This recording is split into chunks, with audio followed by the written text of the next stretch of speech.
Mày nghe mình nói xíu không? Dạ nghe. Ừ.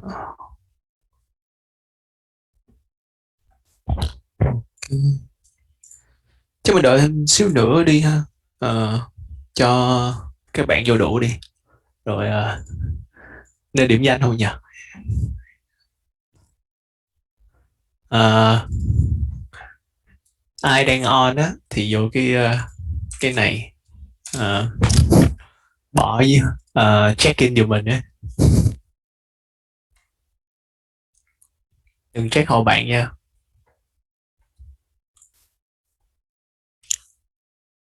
Ủa, bấm luôn. Vô cái Google Doc liên họp nè. Vô sheet check in á. Rồi mình check in vô thử giùm mình.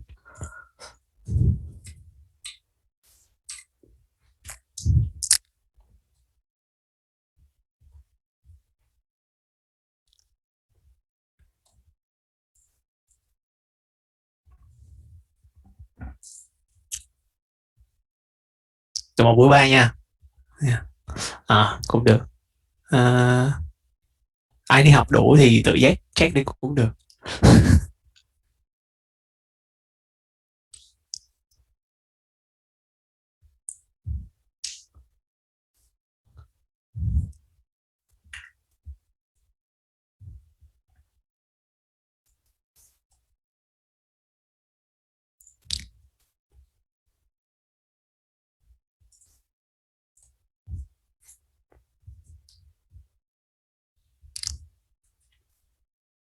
Ừ.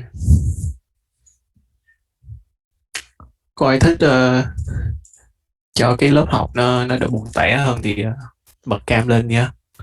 Kiểu mình cũng học online được chắc cũng mấy năm xong rồi thầy ở trên không nói không ai trả lời buồn lắm.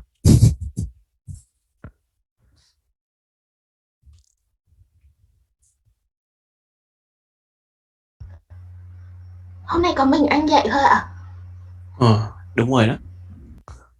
À, thì mấy mốt thì cũng sẽ có một mình kiểu thường là sẽ có một mình một người dạy thôi.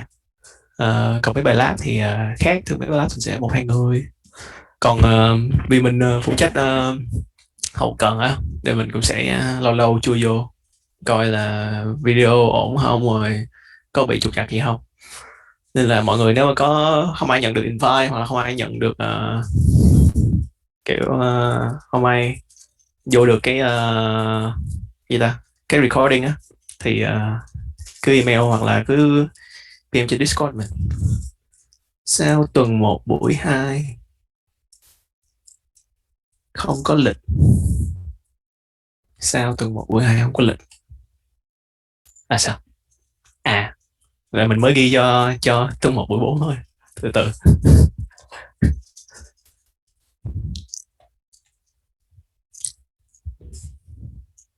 Trong đủ chứ nhỉ? Đúng rồi đó. Tuần một buổi một là giới thiệu, là cái ngày đầu tiên gặp cho mọi người á. Như có ai thấy muốn nói gì cứ bật mic lên nói, chứ tại đọc nhiều Windows quá thì nó hơi khó. Có ai thử vô thêm nữa không?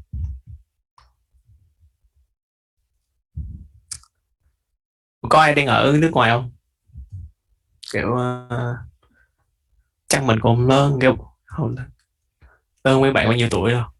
Mình có xem chín tám. im có im Ở đang nước ngoài à? ở. Dạ vâng. Ở Bây- nước nào? em ở Ba Lan, bây giờ là 4 giờ sáng, 4 giờ đến 6 giờ. Sao mà nếu thấy khó vậy thì cứ nói đi, rồi có lại lecture sau cũng được, hoặc là ờ, hoặc là kiểu cứ nói lên cho mọi người biết là cái gì gặp khó khăn hay là gì, thì có gì mình đổi đổi giờ hoặc là gì để cho mọi người cho nó dễ được. Giờ không sao, thấy vậy cũng được. Ừ? Xong rồi đi ngủ luôn. Có khi vừa nghe vừa ngủ luôn á. Gì nữa, ngồi giờ nghe dạy toán là đi ngủ liền. Còn còn ai ở nước ngoài nữa không? Dậy sớm để thành công. Giờ là không nha. Ok, để coi hôm nay được bao nhiêu người. Miss 1, Miss 2, 3, 4, 5, 6. 6. Sao kỳ vậy? Mình cũng có nhiều người mà. Nhiều 25 người. Ai chưa vô điểm danh nha.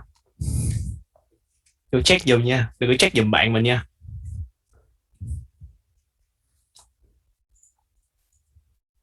Mọi người thấy thế nào sau mấy buổi lecture vừa rồi?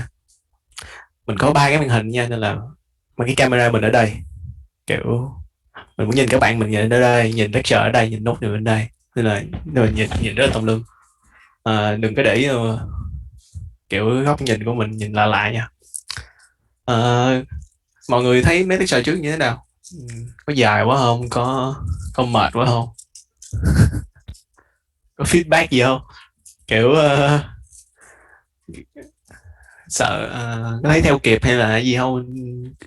Thế là mọi người cũng dễ thương ấy, nên là cứ thoải mái nói. Alo, không hỏi không phải trả lời điểm danh đó nha. Nên cũng quãng nghỉ anh ạ. Hôm trước anh Tâm dạy một mạch ấy, em thấy hơi dài. Anh thấy lecture của anh Tâm cũng hơi dài thiệt. Kiểu 3 tiếng mấy, nên là coi xong lecture đó nên làm lại cái slide để nó ngắn hơn. Kiểu cũng không có muốn đi sâu về toán quá.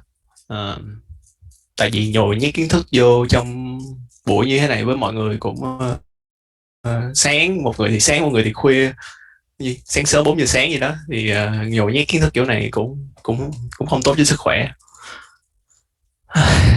Ok, chắc 23 người chắc cũng không ai vô rồi đâu. Mình bắt đầu nha. Nhưng mà bởi vì mình sống và học tập ở nước ngoài ở Mỹ nên là thì chắc là mình sẽ làm bài giảng này bằng tiếng Anh. Thì mọi người nếu mà có vấn đề mà về nghe hay là gì á, audio không rõ hay sao á, thì cứ dừng.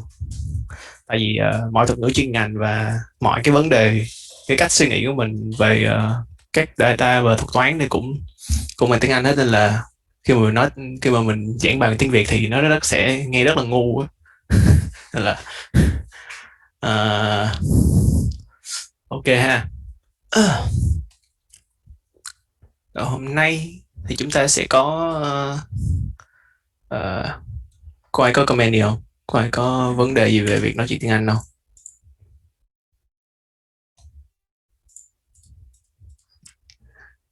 Ok, ok nha. Cảm thấy thấy không hiểu hay là gì, nghe không hiểu thì nhớ nói lại nha, tại cái mạng mình ở ngoài đây cũng hơi hơi yếu. Alright. So today we're gonna have a lecture or like a tutorial to get everyone on the same level or on the same page with some of the concepts and the terminologies that underlie for the optimization field. These optimization techniques and concepts are used in many of the tools that will be discussed in later in our summer camp, including machine learning and neural networks. So it's very useful for everybody to understand like what optimization is used for, how it's worked on a high level, the intuition behind it, different optimization concepts, the terminologies used for the optimization. Because you will see and you will hear many of these terms around like elsewhere in the other courses or a lot in this program. So this is not meant to be a tutorial about the mathematics behind optimization theory. You can look it up if you want to dig deeper and study the math behind it. I wouldn't recommend you attending this course because no one gonna like study the whole field within like 1 hour or 2 hours of lecture. So this will give you the intuition behind it, what and why. Also with some pointer how to perform optimization in some common data science related languages or Python or MATLAB. So I don't know, you guys mainly use Python or I rarely use MATLAB, so I just put it here. I'm not actually using MATLAB in this slide. So, but implementation will not be the focus. Instead, it's important to understand the what and why of the optimization and how some of the techniques discussed later in the course will be used. It's really hard for me to let me put the chat up here and okay, can read the chat. Okay, the first the important terms that we will cover will be listed here, like likelihood, maximum likelihood, estimate, cost function, gradient descent, convex differential function, HGD. But it can be divided into the main four category. So first, we're going to talk about the likelihood and the cost functions. Second, moving from that, we will look at the single variable optimization techniques, and then we generalize that to the multi-variable scheme. Finally, we will touch up to optimization for machine learning, including stochastic gradient descent, regularization, and momentum. All right. Any question up to here? Just feel free to unmute yourself and speak up in whatever language you seem fit. Okay. The main focus of optimization in this tutorial will be parameter fitting. So given a known model with an unknown parameterization, which means like a physical model that first of all, like the SSD distribution versus male or female. You know what contributed to there, but you don't know exactly the value of the parameters. So the question is, how should you assign a parameterization based on the data that you have observed? There's other types of optimization that use related but different techniques. But these problems will not be discussed in detail so that we can focus solely on the basic concepts of the optimization for machine learning. So before we can use optimization for parameter fitting, we have to know what we are trying to optimize. For this, we will start with the likelihood function. So the definition of the likelihood function will is the probability of observing your data giving a particular model. Kind of abstract to understand. So let's break it down a little bit. First, if you have a set of data like D, big D, equal to D1, comma D2 up to the n, and a model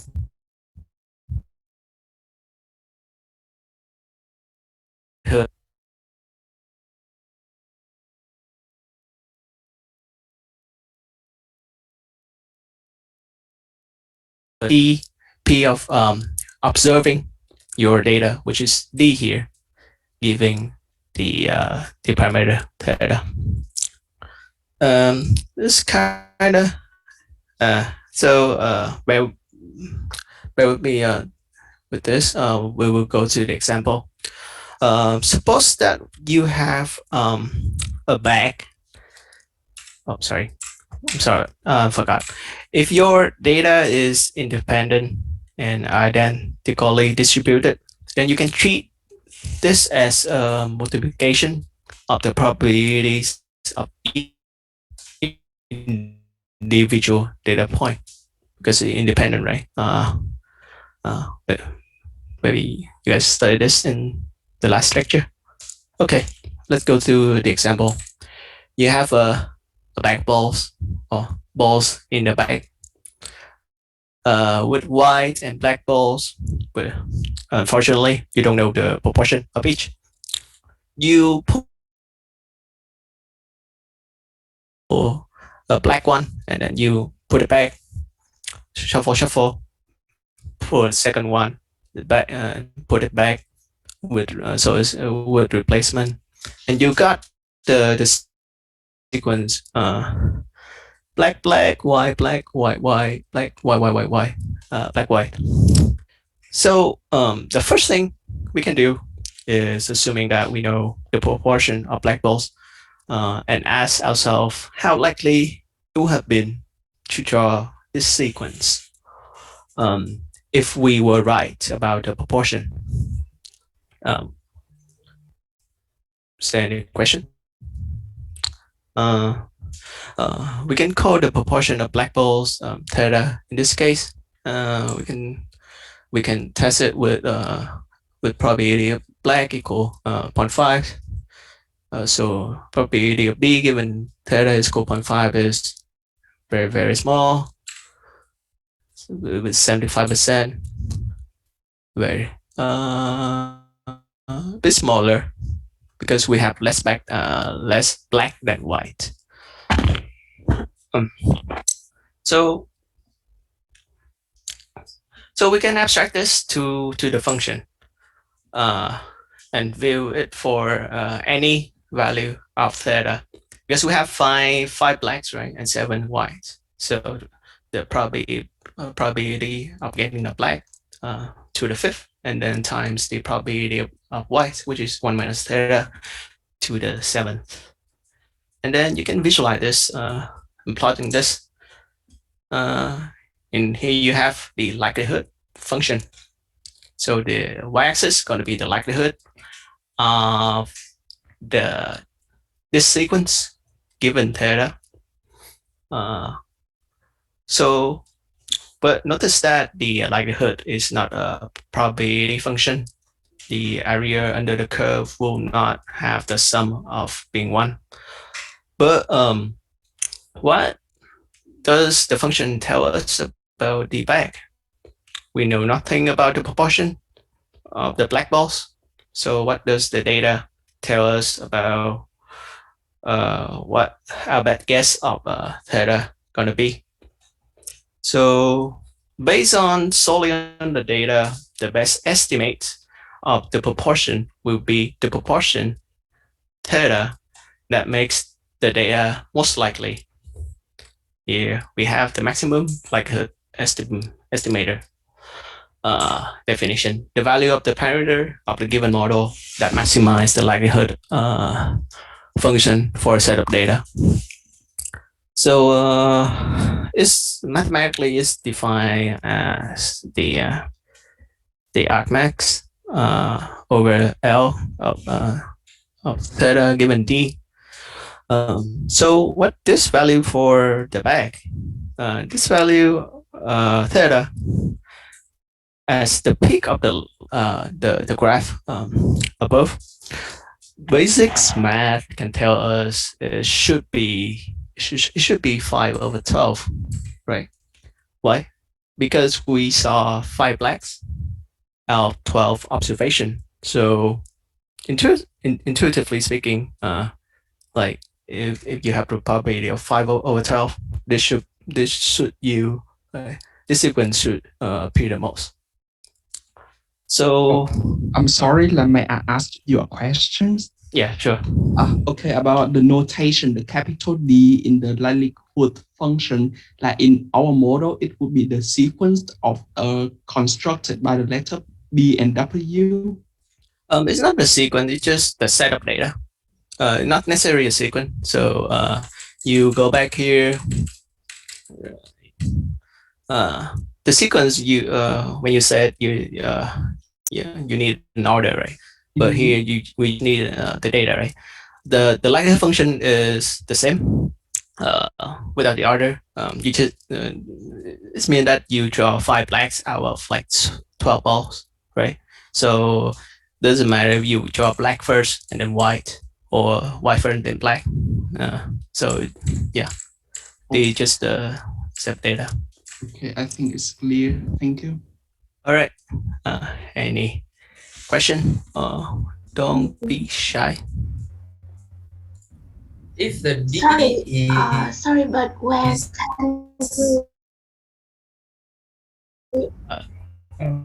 okay. sorry, but where can we got the slide? That slide I just make it up. I will send later after the lecture end. An email you guys and update on the Google Sheet.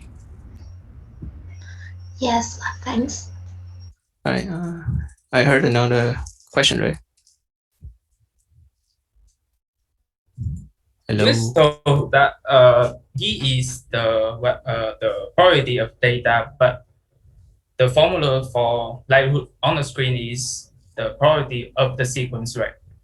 Given the data parameter.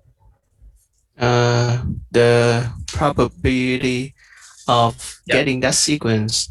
Yeah. Sure. Yeah. Any more question? Oh, okay. So you can see here is a very simple binary probabilities problem. Determine the maximum likelihood estimator here. Wait, I should go to the new slide. Fairly easy, but when we have much more complex model than just this, the task of finding the maximum likelihood estimator becomes more difficult. So this is why we need optimization techniques. But before we can apply those techniques easily, we need to talk about the transformation of the likelihood function into another form called the cost function. Okay, so in the most like abstract sense speaking, and not very formal at all, cost function or loss function is a function that maps a set of events to a number that represent the cost of that event occurring. It's also known as this loss function or objective function in optimization. So it's the function that the optimization process works over. So we want to find the optimal set of events to minimize the cost. So it's very general, but it has one-to-one mapping with the likelihood. For parameter fitting, the cost function is oftenly used as the negative log likelihood, which has a formula below. You can think of this as the total cost of getting your observations wrong under the model. So is for instance, if you say the bag is like 50% black and 50% white, then no matter what bag or what ball you pull from the bag, you will incur the same moderate cost for your completely like, I don't know, Vietnamese called ba phải, right? Just so you don't bet on anything, you just won half of them all. On the other hand, if you claim that the probability of drawing black ball should be 90%. You bet on that, right? So if you pull a black ball, right, it's 90%, so expected. So your cost will be low. We have a small cost. But if you pull a white, now you're wrong, then you have a larger cost. So for the rest of the tutorial or the lecture, we will use this cost function or slide variance, but I want to leave you with the notion that the cost function often used in other domains using alternate optimization techniques. For example, the traveling salesman problem, right? Salesmen must travel to every one set of cities as cheaply as possible. So is find the shortest path, so it can solve by distract. I think I got a long time ago. I didn't study that. So if we use the cost as the negative log likelihood function, we can formulate the cost using the likelihood and plot it under the new transformation and negative log likelihood, right? So you can see, probably you guys are more familiar with the convex shape of this. So making a special note here of the equivalence here, you can observe that the maximum of the likelihood function is equal to the minimum of the negative log likelihood function.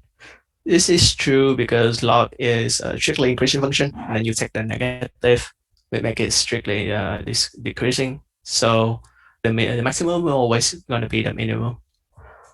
So now we have a cost function. We can start discussing how to find the minimum using optimization techniques. Before going there, do any of you know why the cost function is negative log likelihood? Usually they transform it to a negative log likelihood. There's no gift or reward for this. Just asking. May I guess that lie because the likelihood function like frequently can be expressed as it's one of the exponential family of distributions. So like when we take the logarithm of this function, we can reduce a lot of like computational effort. Yeah, I think that's traditionally correct because in I don't know, in statistics, the log likelihood function you usually deal with distribution, right? Like normal, gamma, beta, and all of them has the PDF of exponential. So, and then yeah, that's a good. So we can like break down the negative log likelihood into two parts. The first part is the negative. This is just simply due to convention. Everyone wanted to be negative because the optimization for machine learning usually like come out of physics when the objective is kind of like minimize energy of a system. So usually they by convention the optimization here we referring to the minimizing function. Obviously we have other thing to test to maximize the rewards etc. But in this case, in this tutorial, we usually talk about minimizing the function. So and the second part is taking the log likelihood. So it's make the number we work more smooth and trackable, right? So for this case, we have the likelihood function of like theta to the fifth times 1 minus theta to the 7th. If we have theta is equal 0.5, then it's going to be 0.5 to the 12, which is very, very small. So if you have like 100 data points, even with 64 data point, I think the precisions of our computer usually 64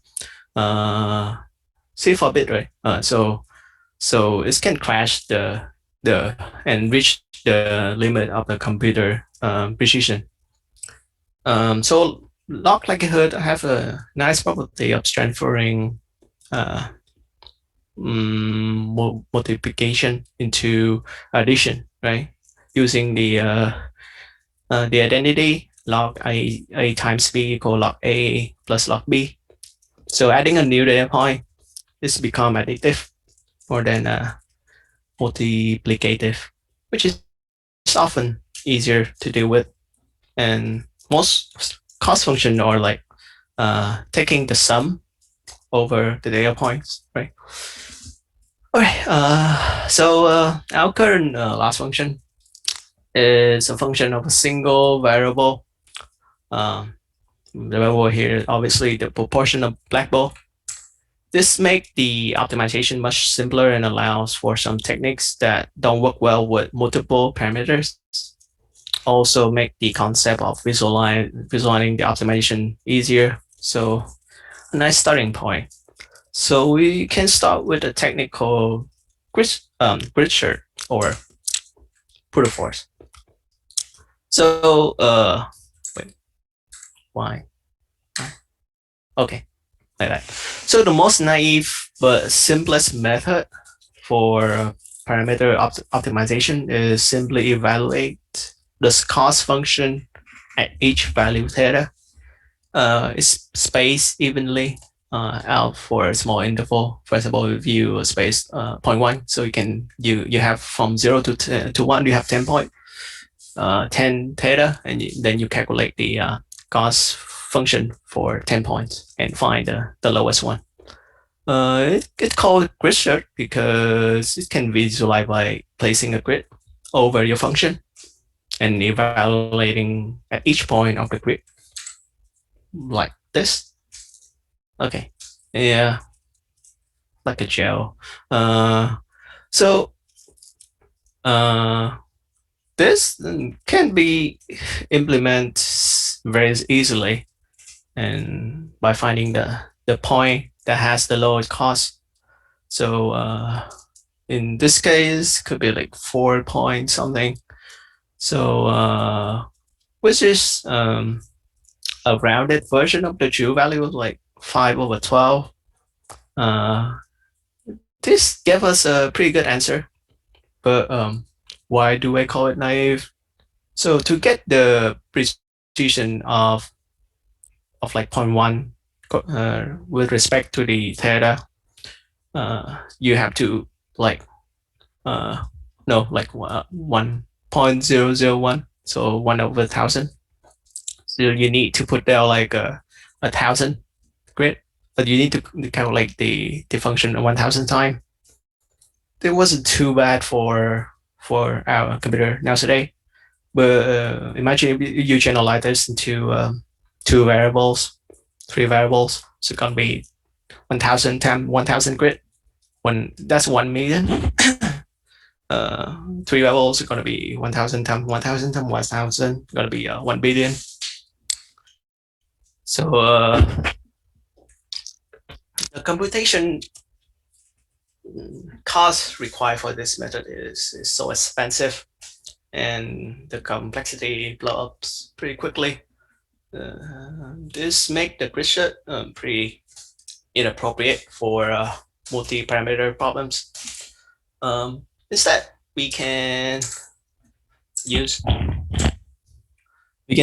the information about the function itself to save us for some computation, even for a single variable. So we're gonna talk about a method called gradient descent. So imagine that you are on a camping trip and you have set up your camp, your tent near the lowest point of the valley. One day you go hiking up here, and uphill, and then get lost unfortunately, the weather become very foggy to see anything except like what right in front of you, like half a meter or 1 meter in front of you. So how would you get back to the camp? Like we know that by gravity we can find the lower point energy than us. So you need a simple solution to just figure out which way the downhill and travel in that direction a bit, because you don't know the landscape, right? The weather is so foggy, and keep repeating that process until you find your camp. So the optimization, my bad, it should have this. Yeah, the optimization technique, grand descent, work on a similar principle. You start at any value of theta, then change your parameter in a direction that decrease the cost function, and keep repeating until there is only one tiniest decrease in cost within each step. So because most of the smooth functions have the property of slope, that the slope of the function is steep when theta is far away. So you can look at here. When you're standing here, the slope function is flatter. When you stand here, the slope function is steeper. Need drink water.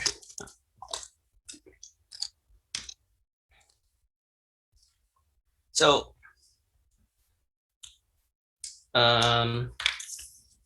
because of that property, right? So it's steeper in this way. When you're getting near, you got flatter.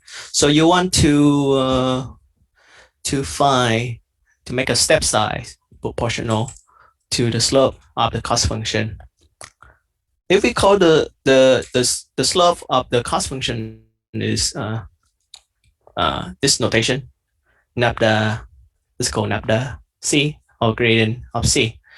Then we can choose a step size parameter gamma, also called the learning rate. So that change in our guess of the parameter in each step is negative gamma times the gradient c evaluated at your current position. So equation become theta t plus 1 equal theta t subtract blah blah blah.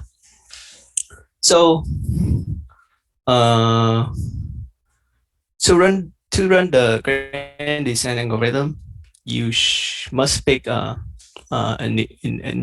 initialization theta 0, your starting point. You can start whatever you want.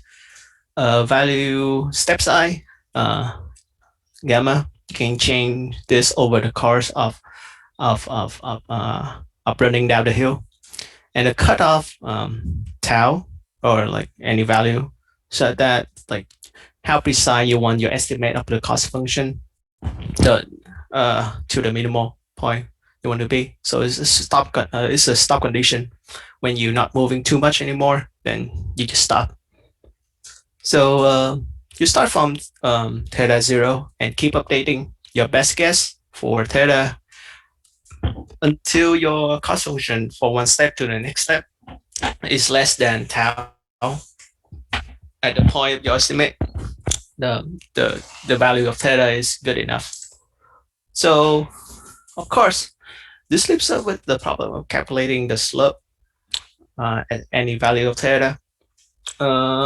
However, the basic definition of calculus, the slope is just equal to the derivative in one variable. So it rise over run taking the derivative with respect to theta. So we know that the loss function, the cost function of us is what? Forgot. Negative log, right?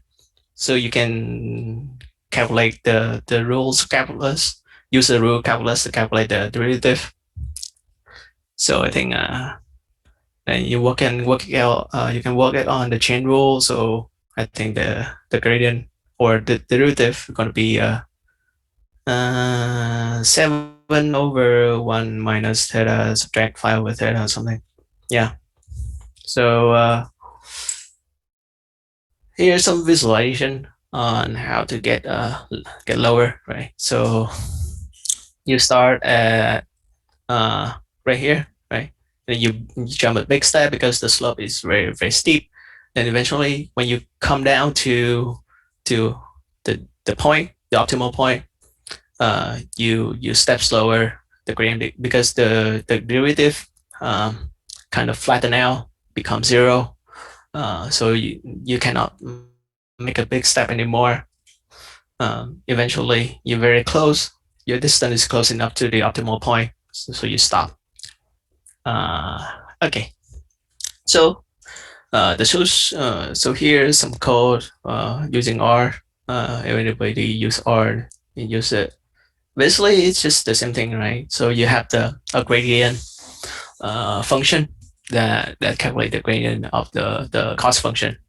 You have theta, the initial theta 0.95, the step size gamma, the stop condition tau, which is very, very small. So while running, right, you first find the theta. So you calculate the first initial cost here, and then why you go down the hill, right? You calculate the gradient times the step size. You update your parameter, and then you update your cost value, and then put into the plot. So if your new cost subtract your absolute value to the prior cost, which means that your next step is not that far from you anymore. You're too lazy to step to walk, so you just stop here. So the running condition is equal to false. Okay, so the solution give us very decent value, 0.417, which is very close to the optimal point 5/12. This is exactly what we want.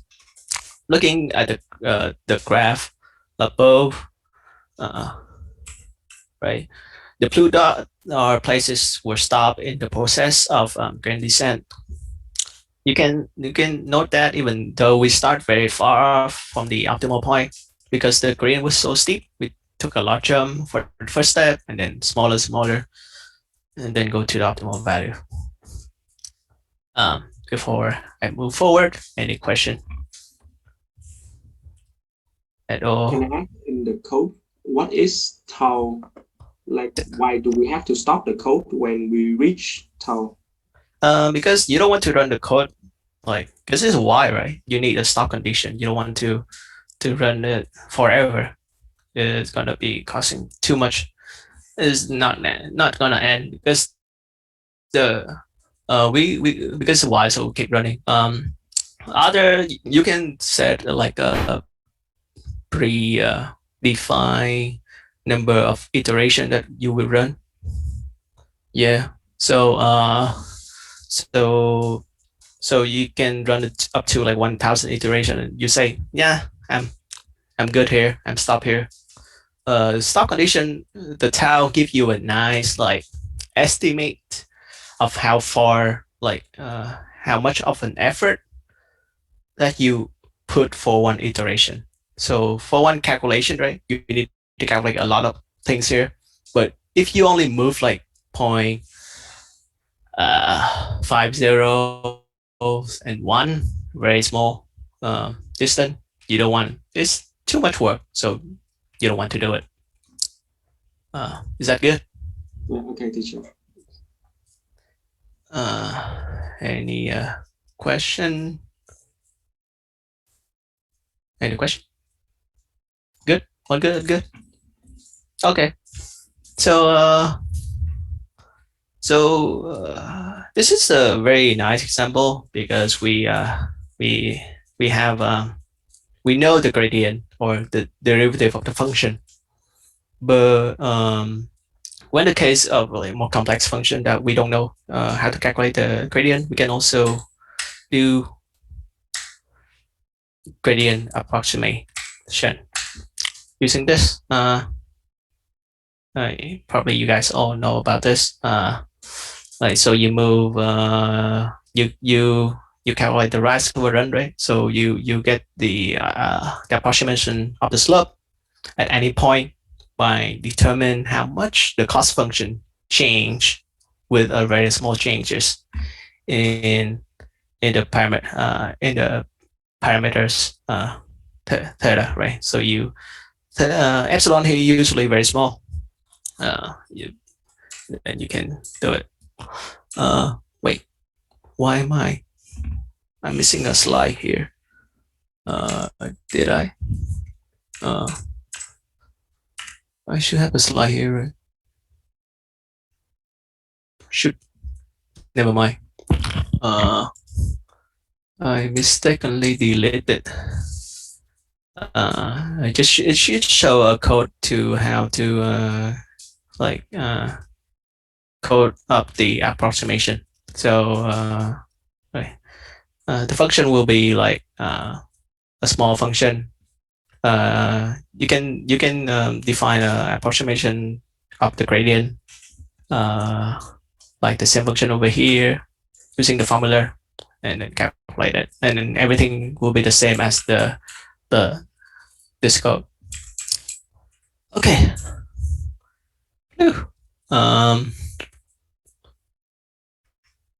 Let's see. So we're talking about like minima, right? So optimal values. So if the function have more than one, right? So how can you define global minima? Local minima is a point of x is a local minimum which has within some range, you know, and for global minimum is the lowest point across all the allowable values of the parameters. So let's look at an example. Arbitrary function, something like this. It should be. This is like a fourth power function, right? So the highest power here is 4. You can guess like what the best parameter gonna minimize this and run our grand descent algorithm, right?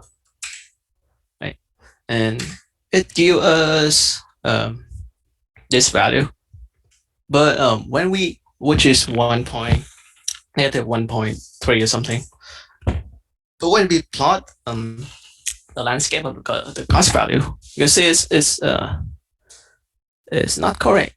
It's only stuck right here. The actual like optimal point is right here. Something isn't right. The gradient descent say the minimum cost is at 1.3, but a quick view of the graph is that's not true. So to explain why this happened, like we know that here is the local minima and here is the global minima, because this one is only the lowest point in the range of 0 to -2, but this point is the lower ones for the whole graph. So the gradient descent, is keep going downhill until it reach a point where the gradient is flat. So it's off for fine for the critical point that have the derivative is equal to 0. So this is both true for the local and global minima. So the gradient descent only guarantee to give you a local minimum, make no claims about having the optimal result, which is usually often like good enough, because like in real world problem, we never gonna have like a zone, like a nice function, a convex function to work at.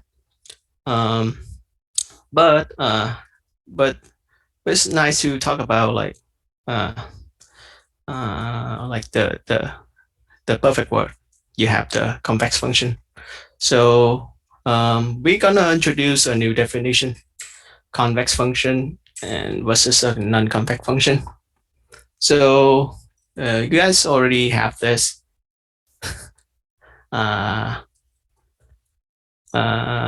Anh dạy tiếng Việt kiểu ngu ngu lắm. Sorry. Nếu mà không hiểu gì thì cứ nhắn anh.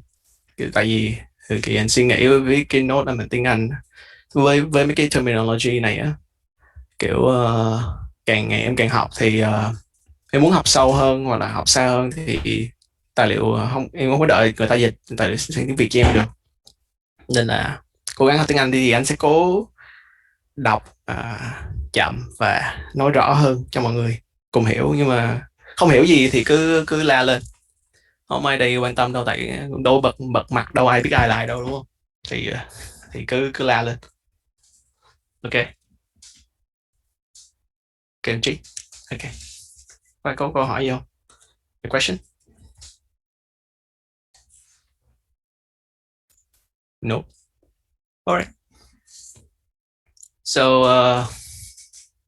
So a convex function is convex if every line segment is drawn between the 2 points on the function, that every line segment pass above the graph, which is something like this, right? So you guys already have this under your entrance exam, I think.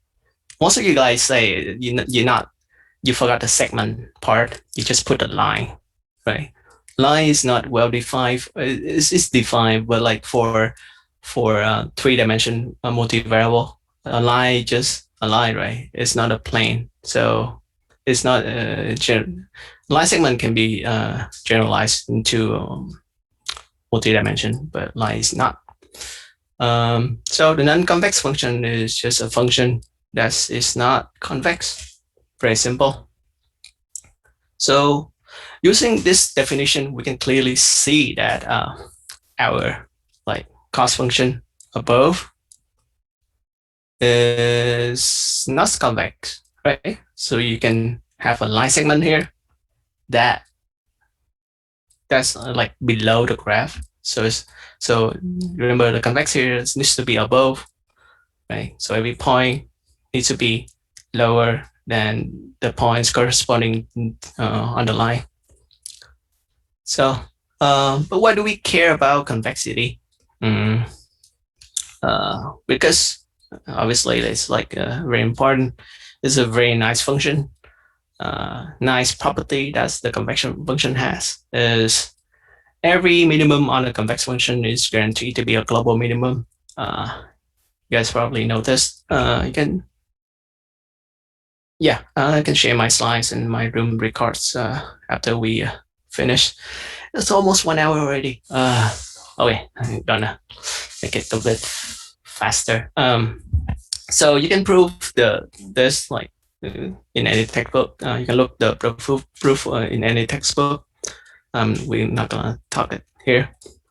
So lucky for us is most of the function that will be optimizing in the course will be convex, right? So the L2, the mean square error, the L2 norm, the L1 norm going to be convex. So we can use gradient descent to solve them. But when you hear someone say we have a convex cost function, you know that we're lucky. Okay, let's see my next slide. There's some implementation. So R, you can call the function directly. For SciPy in Python, you can use the function minimize scalar in the SciPy package, or the gradient tip in TensorFlow.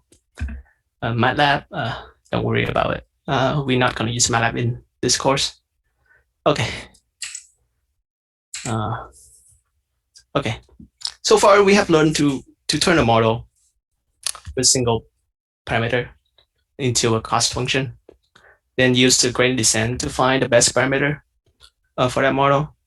But most of the time, we don't need to fit just a single parameter.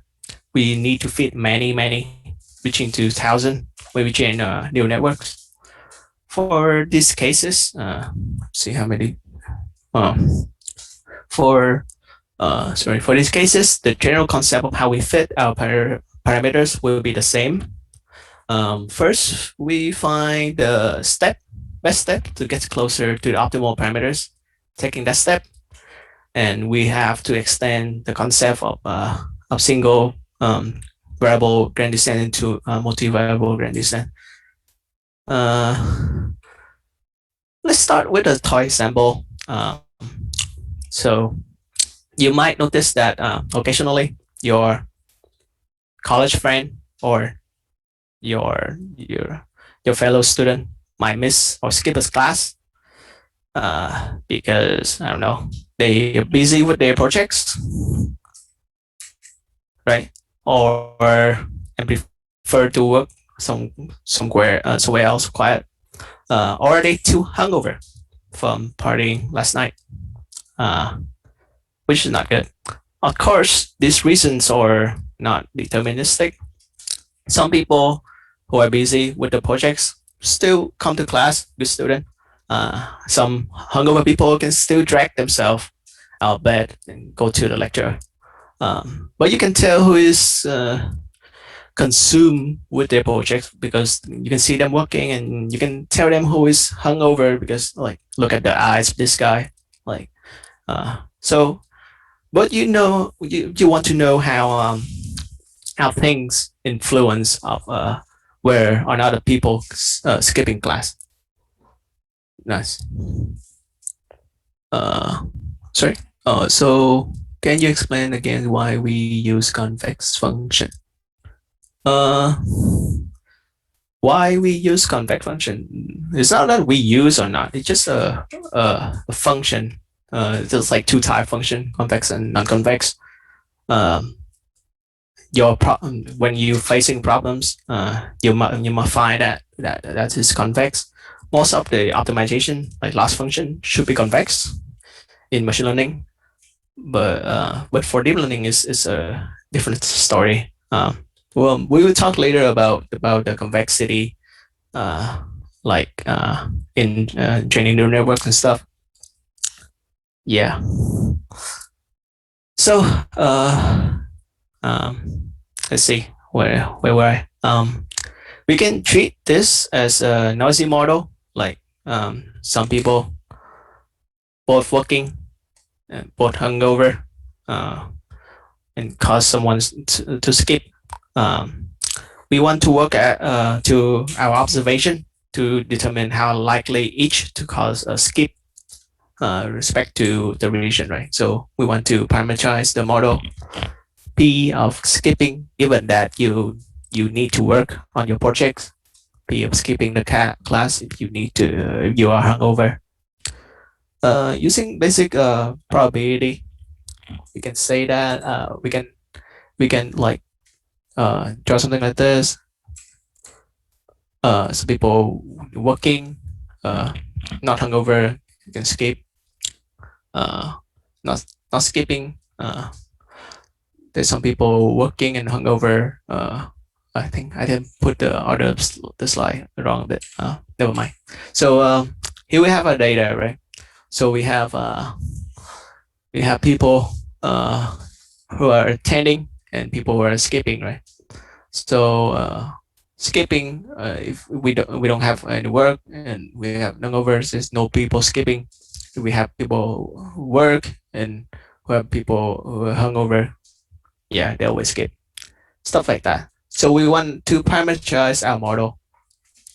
The probability of a student skip the class be 0 if they are not working or not hungover. Theta for work if they're working and not over. Same thing over here. This you can explain by the Venn diagram, or the probability of A given A and B is equal to probability of A plus B subtract the probability of the intersection. So the cost function using the negative likelihood, you can calculate using this, right? So probability of skip and not skip. But here, last time we only have one parameter, which is the proportion of the black balls. Here we have the two parameters, which is the proportion of work and the theta work and theta hungover. So so now we need to make a look at the cost function using the 2D plot right here. So the more the red area is, you see, the lower the cost, which is where we would like to end up. The dashed lines or contour lines, which each line represent a change of 10 points of the log likelihood. The dashed line are the lines that have the same value over the this one, the same cost value. Here's are the parameters we have. This is theta hungover. This is theta working. So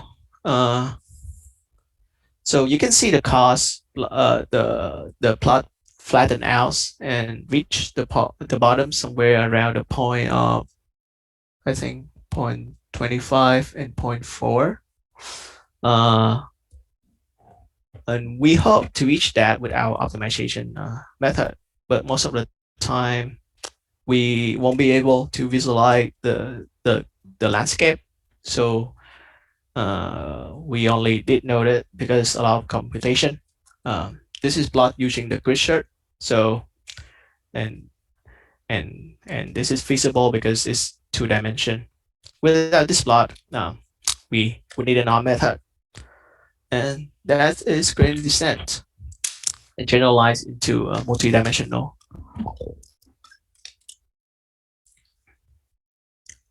So the good news with the exact same idea behind gradient descent is that it works in multi-direction, provide you define your gradient correctly. In one dimension, the gradient is just a slope, so just the derivative. We didn't need to worry about that, about the direction. It was pointing because it's only one dimension. But in multiple dimension, right? You don't have a scalar anymore. You have a vector, right? So you have a dimension. You have the direction and the norm of the vector. So you need to choose which direction you should step in. So therefore, we define the gradient as the vector that points us in the direction of the steepest ascent in the cost function. So for those who remember like multivariate calculus, just the partial derivative for each parameter. You have two, then you stop right here. Partial derivative of c respect to theta 0, partial derivative of c respect to theta 1. So this means that we can approximate the gradient in a similar way we did for a single dimension. Although now we have to perturb each parameter theta one at a time to get the partial derivative by approximating it. You can see by this plot gradient at of the cost function, right? So right here, the gradient like generally like point towards the descent, the ascent, but like the negative. So it's point toward the bottom of the cost function. So but when you further away, therefore the steep part of the function is longer, suggesting you that you need to take a larger step. So here you can see is why the arrow is longer. Right here is closer to the minimum point, so it's shorter, and so on. So we have a cost function and a way to calculate the gradient. So let's get started for our gradient descent. Right. So this works like almost identically to the one-dimensional case, that we treat our parameters and gradients as vectors instead of single values. but we still determine how far to step in the direction indicated by the gradient. Then keep taking those steps until the change of the cost function within a single step is very small. You can see like when it's close to the bottom, right? The length of the arrows becomes smaller and smaller until it's almost like become a point. So let's apply it into the function, right? So you need a function to calculate the gradient, which is I guess like I didn't put it here, but I run this, it gave me the result theta work and theta hungover result of something like this. But my function, but the actual like data that I generate for this problem is quite far away. But it's not too far for the theta hungover, but it's quite far for the theta work. So you can you see it's worked pretty well if I run it more, or I like decrease the stopping condition to make it more strict. Then you eventually the theta will match with the true distribution parameters. So hopefully you see how gradient descent with two parameters works. Just like a very simple step from one parameter optimization. Is there any question about this at all? Just speak up. No? Any question? That's not confusing. Don't be shy, okay? So just you guys are stuck at something, not understanding anything, just speak up or put in the chat. It's a little bit hard for me to look at, but we'll answer it eventually. I have a question for the previous slide. I don't know like why do we when we run the algorithm and we get the result for the theta work and theta hung over, but why we have a huge difference between our result and the one that you used for generating the data set? Okay, so the big difference, because I have a very high stop condition here, so it's 0.01. So which means like if the distance of the next step is less than 0.1, then I just stop. So 0.1, I don't know, in this space, you can see the parameters is range from 0 and 1. So 0.1 is a pretty high number for the distance between 2 points in this space. So that's why you can end up with a pretty far fit of the actual variables. The only thing you can increase is just like get this like close to 0 as you can, 0.1001. Then, but you will need to run more iteration, but you will have higher accurate result. So yeah. Thank you for your answers. Yeah, no problem. So sorry. Let's see. Where's my note at? Okay. So in the example below, we did not provide a function for gradient like in the code. Instead, we approximate it by taking small step at each direction. So this is a very efficient way of getting the gradient because you need to call the function twice for each parameter you are fitting. You remember the gradient approximation, right? So it's gradient of theta plus epsilon, subtract something, and then divide by 2 epsilon. So why there are more efficient methods for approximating the gradient? None of them get away from the curse of dimensionality, which means that when the dimension of the variable like explode, the cost of like estimate the gradient also increasing correspondingly. Yeah, but if we have a quick way to calculate the gradient, we don't need to waste computational power to approximate it. And we know that the gradient is just a vector of partial derivatives.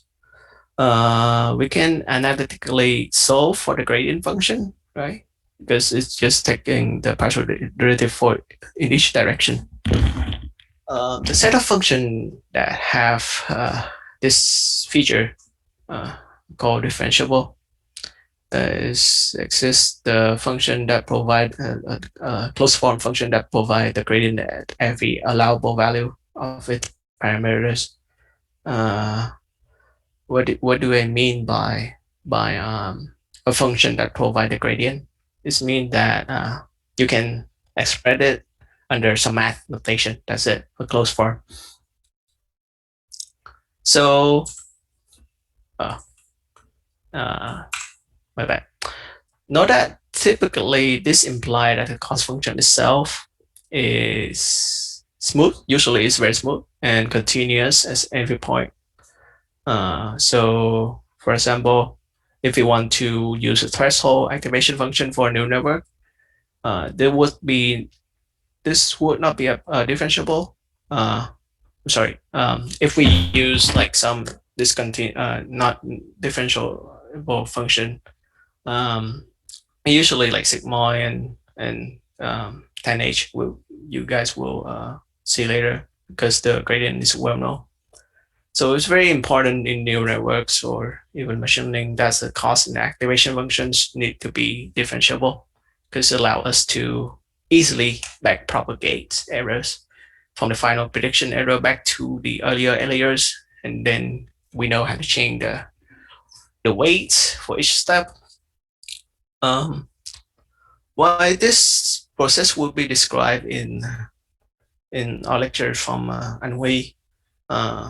So just the important concept to take away is that the cost function and activation function usually need to be differentiable. Okay. I will skip this slide. So we're gonna talk about optimization for machine learning. Like because machine learning and neural networks are usually deal with big data, right? So in the example above, we have a very limited set of data for the back of balls example. We only have like 12 points. For the other example, we have like several hundreds, only like several hundred observations. So it was like relatively very cheap for us to calculate the total cost function and approximate the gradient for each function call. But when we move to the domain of neural networks dealing with images, video, this no longer become cheap. For instance, like ImageNet, they have like 14 million images. Each image is, I don't know, 784 times 784, so 49,000 something points times 40 millions. Then you calculate the cost function, full cost functions over for each for each images. That took us like a lot of time to do that. So we might need to take at least like I don't know, like a method that still produce the same result, but reducing the cost of computational expands. So so if your cost function, which is usually is decomposable into cost from each individual observation, we can approximate the gradient by calculating the cost on the random subset of the data.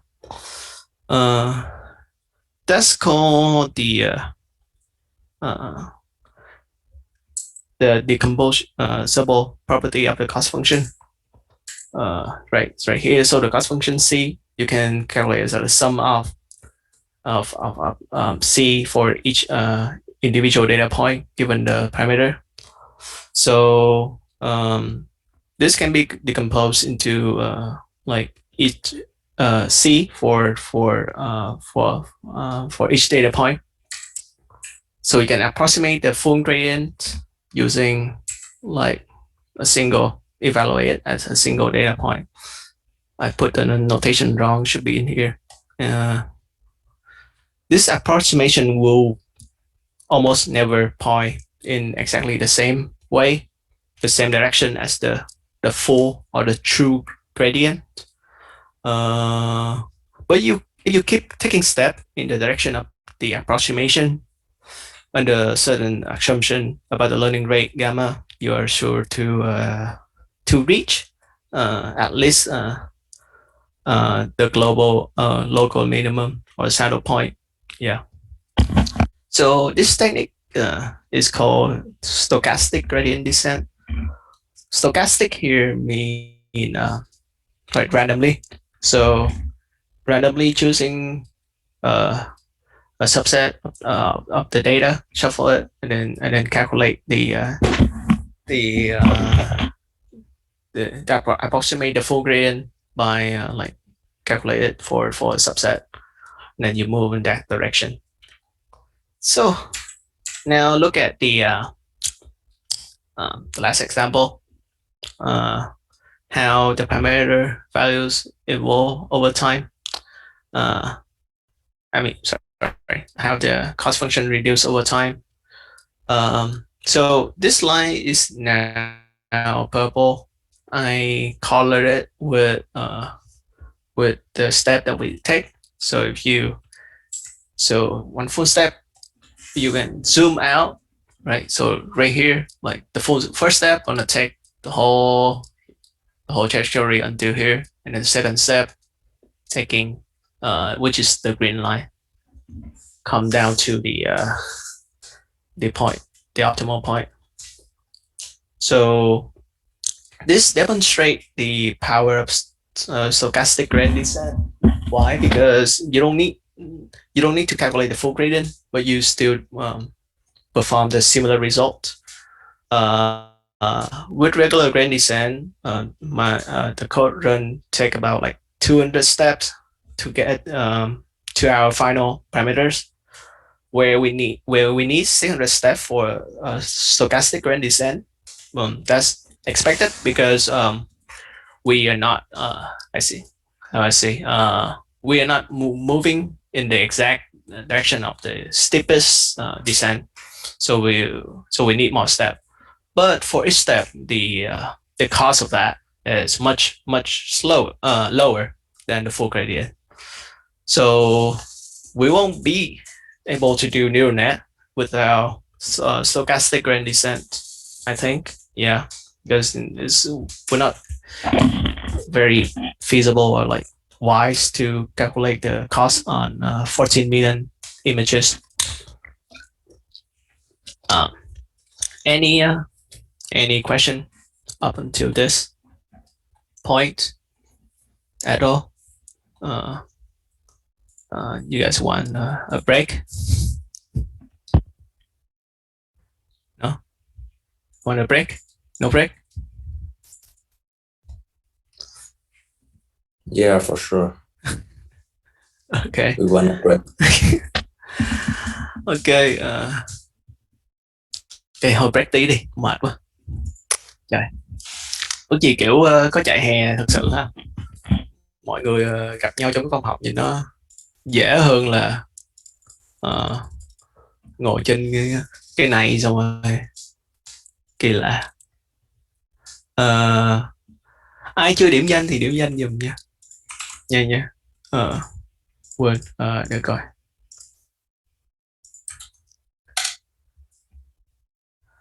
Mọi người có câu hỏi gì không, hay là mọi người hiểu không, hoặc là có cảm thấy đi nhanh quá hay là cần đọc chậm lại hay gì không?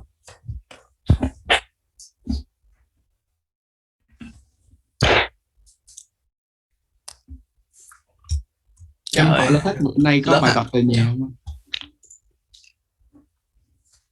Kiểu bài tập thì giao được, nhưng mà nên là cũng thấy cũng không có cần thiết lắm. Tại mai mốt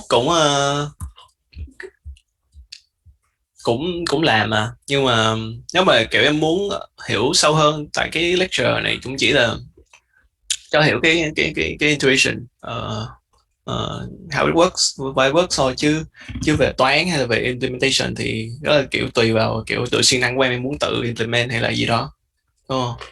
Chứ không, em cũng hỏi đâu tại vì qua. em sợ bài tập về nhà thôi, chứ không phải là em thích làm.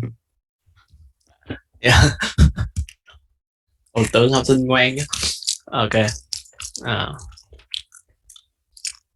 Có ai mong bài tập về nhà không?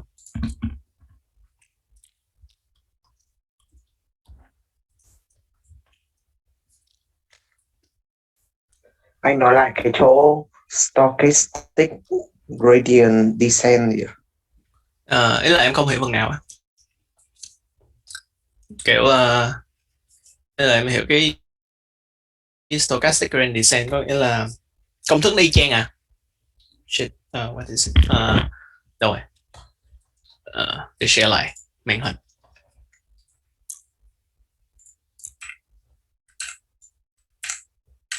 Công thức nó sẽ y chang cái gradient descent thôi, có nghĩa là theta t cộng 1. Không biết có vẽ ở đây được không ta? Theta gì bằng theta t bằng 1 đúng không? Bằng theta t ở vị trí trước trừ cho gamma nhân với gradient. Nhưng mà gradient này á, của C đi, theta ở T đúng không? Chúng ta thì cái gradient này nè, thì thay vì em tính gradient full đó, có nghĩa là cái loss function của em thường là một cái sum over những cái loss function nhỏ hơn cho mỗi data point. Giống như là có 10 cặp data point đi, có lộn, 10 data point đi, đúng không? Thì prediction của em cũng là 10 điểm. Xong em tính loss function cho từng cặp, thì em take sum từ 1 tới 10, đúng không? Rồi, trong này á thì mà cái gradient này á thì em sẽ dùng ở subset, có nghĩa là pick kiểu 1-2 điểm, bao nhiêu điểm tùy ý. Thì 1 điểm thì gọi là stochastic, nhiều điểm thì gọi là batch, mini batch tùm lum. Thì nói chung là pick một số điểm bỏ vô đây tính, tức là em không cần, rồi em cứ tiếp tục update parameter thôi đó. Tại sao nó tiện hơn? Tại vì sao ta, tại vì em không cần tính tất cả cho 10 điểm, em tính cho vòng 2 điểm thôi. Thì em có phải là mỗi lần em update cái parameter này á, thì em giảm cái computational cost đi 5 lần không? Thì nó cũng chỉ đơn giản là vậy thôi. Có nhiều định lý người ta chứng minh là kiểu take 2 điểm như này thì nó cũng eventually là nó cũng approximate cái full gradient. Nhưng mà nếu muốn look to cái mấy cái chứng minh định lý đó thì chắc là cái set automation của ông nào nè, ông Bright rồi đó, quên rồi. Thì có gì anh sẽ gửi mấy cái documentation để tụi em đọc, muốn đọc toán kỹ hơn, hoặc là muốn anh có bỏ 2 cái children notebook on GitHub để mọi người vô thử coi, người làm thử, cũng có code implement thì có thể xài. Ổn chưa? Ok. Ok. Thôi nghĩ tiếp đi. Can do.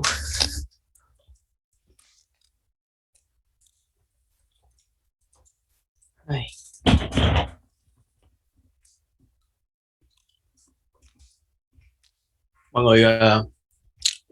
Mọi người nhóm mọi người có liên lạc với nhau chưa? Kiểu như có chia nhóm rồi có chia mentor luôn rồi đó.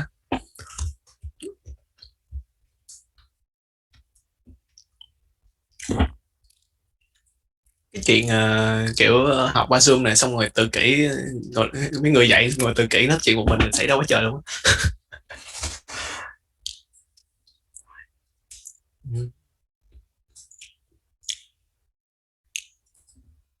Anh có hướng dẫn chủ đề nào trên Kênh không ạ? Lâu này cũng chơi Kênh à.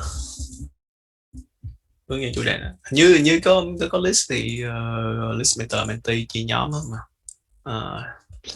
Mở cái Discord lên lại. Như chị Nhung chỉ có post lên á thì anh cũng được assign randomly thôi, chứ anh cũng chả biết là anh bỏ vô nhóm nào. Chờ tiền.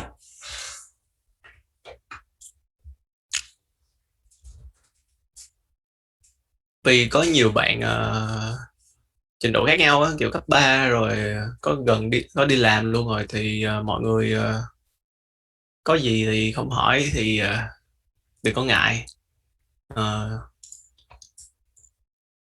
Cứ nói lên.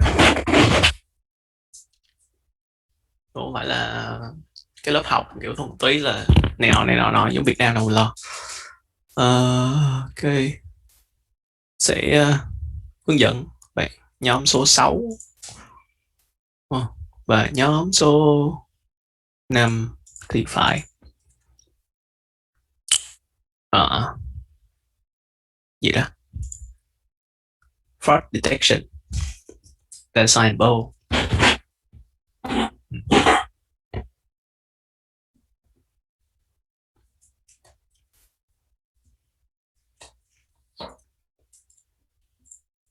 Có ai có câu hỏi gì về chương trình đâu? Kiểu trong cả tuần vừa rồi thấy sao? Ở nhà học chán không? Hay là gì cần host party chơi game hay là gì đó? Chứ guarantee. Ủa, mọi người hầu như hầu hết Việt Nam đúng không?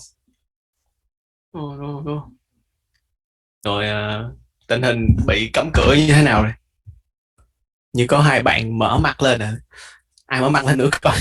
Kiểu lớp cả 30 người, có 2 người. Phải không ta?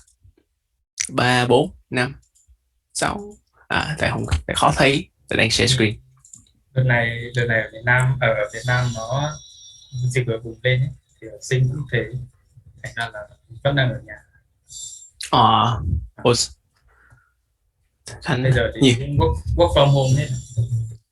Work from home được 1 năm rồi. Trời ơi.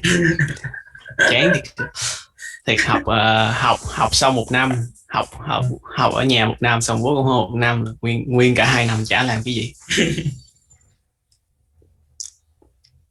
Khánh ở Sinh phải không?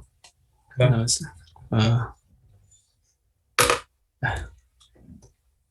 Sao? Còn ai ở Việt Nam không? Ai muốn nói tiếp không? Ủa, giao lưu đi trời, đừng có căng như mấy cái lớp kia, căng quá. Em hỏi vui tí là dạo này cái ngành học máy này còn có phát triển không, hay là một lực đổ hết vào học sâu rồi? Kiểu ấy là thường thì anh làm trong cái công ty mà nó làm về data science nhiều hơn là deep learning. Thì em kiểu mấy công ty lớn như là công ty big tech là Google, Facebook này nọ thì họ đều có cái lab cho kiểu nghiên cứu về deep learning hết, đúng không? Thì mà cái lab đó thì em kiểu mấy cái ứng dụng của nó nhìn cool hơn là machine learning bình thường. Nhưng mà trong cái ngành kiểu trong cái market của business bình thường á, cho analytics chẳng hạn thì không bao giờ đụng tới deep learning luôn á. Tại vì cơ bản là khách hàng không ai quan tâm, không ai không ai kiểu là tin tưởng một cái model dùng deep learning cả. Tại vì rất là khó explain, khó hiểu.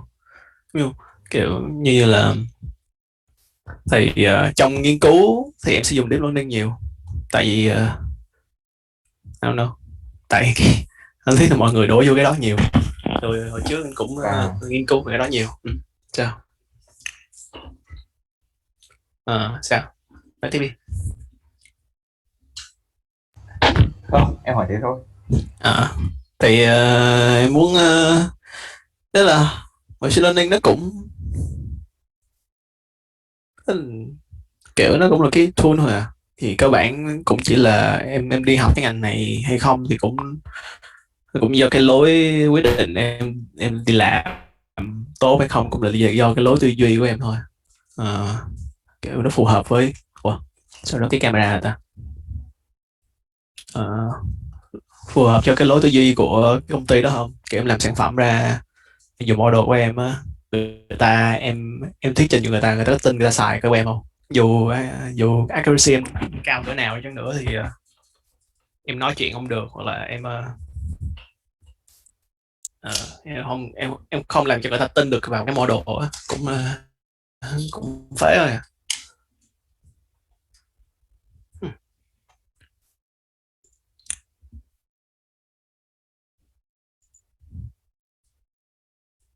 Sao rớt bài cái camera rồi.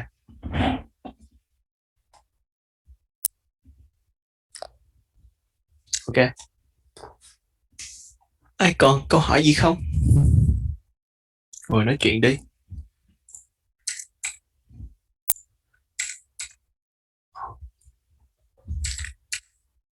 Kiểu mọi người thấy dạy tiếng Anh vậy nó khó chịu không? Tức là nghe được hay không nghe được, hoặc là sao? Là bên trường em thì em học bằng chương trình tiếng Anh thì nghe chắc cũng quen rồi.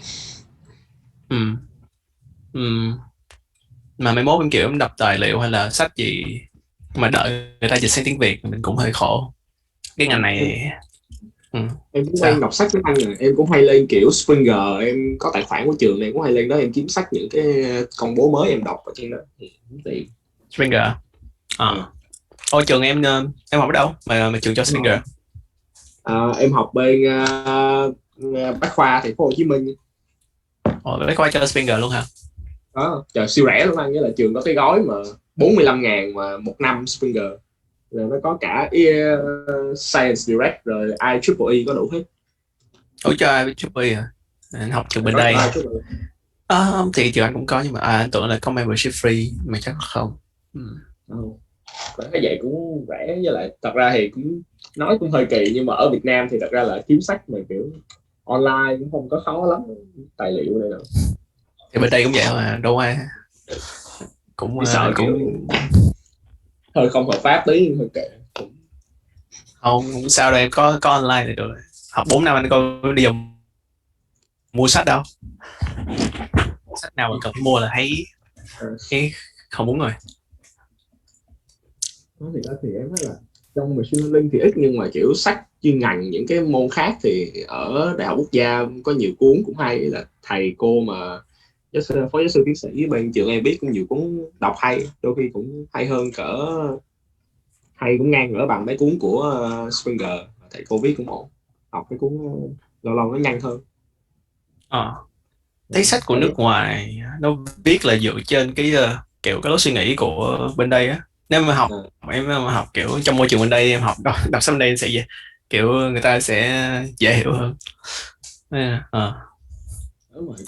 Cũng đúng là những cuốn của introduction này nọ, hay những cuốn mà Springer thì nó có những cái chương đầu để người nào chưa có gốc gì á đọc thì vẫn hiểu, còn có mấy cuốn Việt Nam thì đôi khi thầy cô viết hơi kiểu là kiểu mày đã, ý là em đã học ở trên lớp rồi, giờ tôi cho em sách để em đọc thêm, là vừa vô cái là bay vô kiến thức liền luôn, chứ không có introduction cũng không có nhiều lắm. Vậy cũng dễ mệt. Ai cần giải thích gì thì cứ nói nha, để anh giải thích lại cho. Cũng gần hết cái lecture rồi. Sẽ còn 20 phút. Ok, chắc vừa đủ. Được coi là cái nốt và cái nốt và cái slide nó làm hơi sai sai một tí. Em có còn được hỏi mấy câu linh tinh bên ngoài không? Hỏi đi. Mấy cái môn mà trên đại học mà anh lấy để anh đi theo hướng làm về data với machine learning sau này, thì anh thấy những cái khóa nào quan trọng mà như ngoài statistics, ngoài thống kê, ngoài xác suất, rồi anh có lấy mấy môn như hình học vi phân rồi đại số hiện đại hay kiểu gì đó không? Tại lúc ngành học anh là ngành toán, xong rồi thế là anh cũng không có lấy lớp nào về machine learning hết trơn đó. Kiểu thường là cái này anh thấy nhiều người là học online dễ, học online tự học nhiều hơn là lấy trong lớp.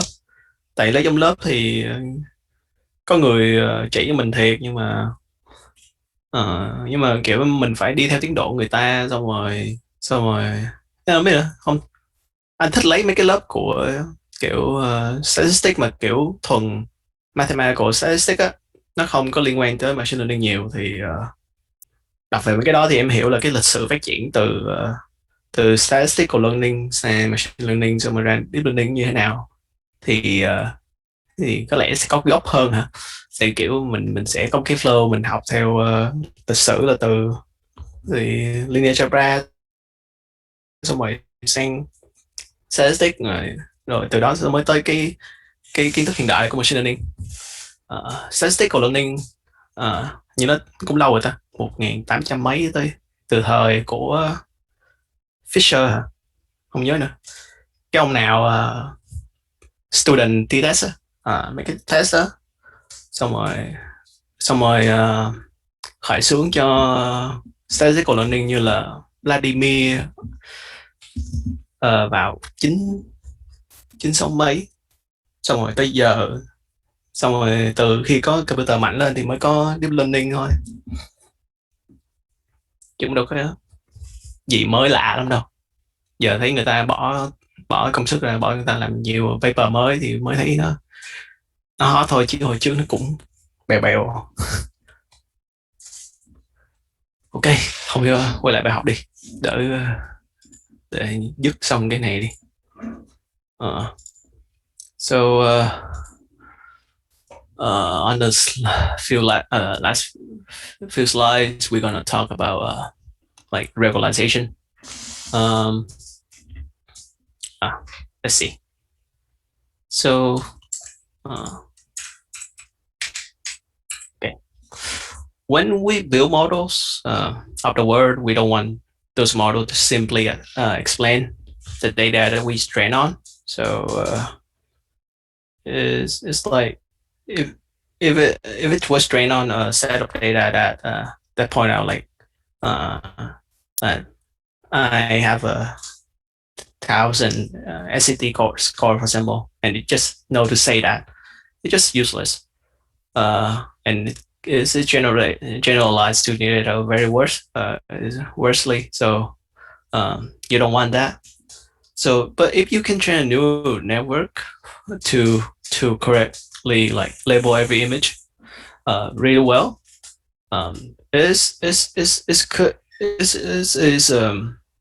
and it can generalize to new images, right?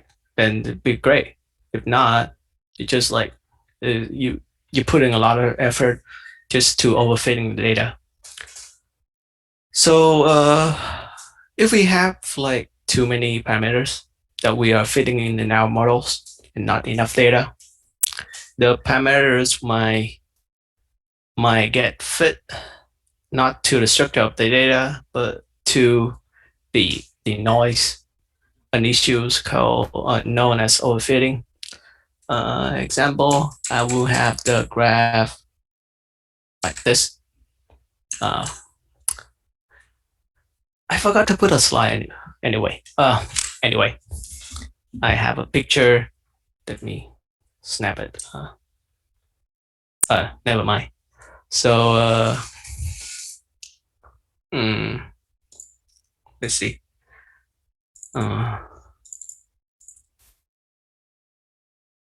So I need to get that picture in.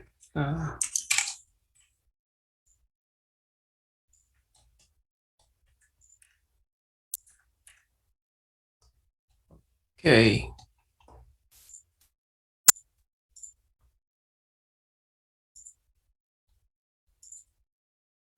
Okay, this picture. Taking the graph below, you can see like there's a very noisy linear relationship between the two variables. Right. So the black line here is the linear relationship, but you but the blue lines is like a polynomial function to fit the data, and it's kind of fit, right? Let's go to every point of the data. If we see a new point that falls outside of this range, so what do you think? Who's gonna fit better, the linear line or the polynomial line? Any of them will do a better job at predicting the relationship? I think usually the answer is going to be the linear line, right? The polynomial fit here, it's just like let's go to every point, and you cannot expect the general like the true data distribution to follow exactly the polynomial function like this. So this example make it like easy to see that a simple model with two parameters, slope and intercept, should do better than a more complex model. But the issue of overfitting comes up often when there is like a hidden flexibility of our models. For instance, like if we want to fit a fully connected layers from neural networks with M and N neuron respectively, so we will have like M times N parameters that we need to fit. But we only have like, I don't know, like 100 points of data, much less than M times N. We might be training our network to learn things that are particular to the data that we have given them.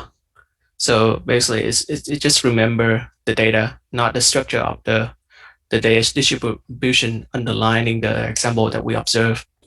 So many of times that we necessarily have lots of parameters and a limited set of data, and we don't want to just throw our hands up in the air like here and gives up.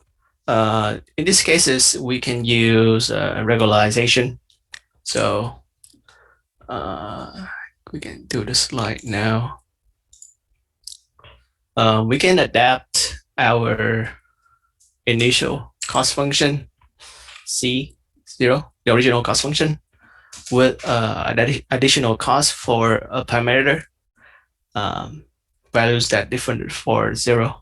This is called the regularization term, and times a parameter controlling how much you want to put effort into regularizing the magnitude of the parameter.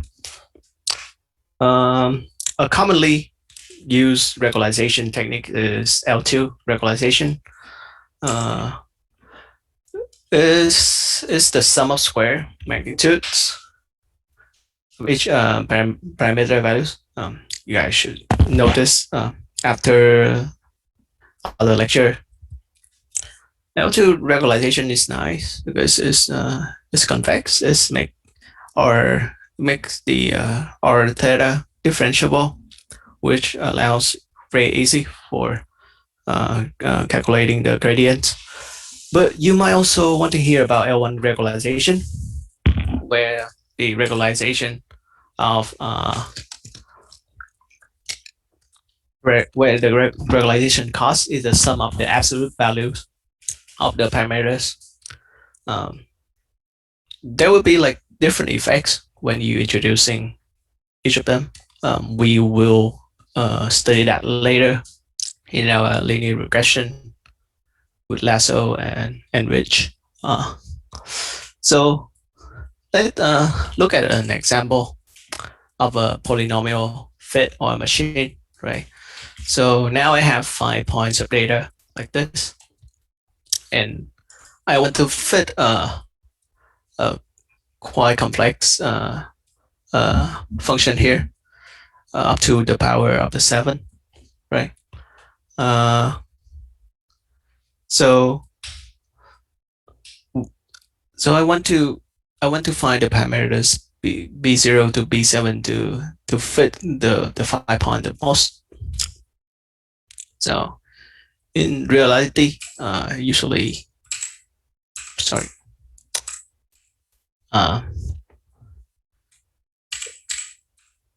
okay.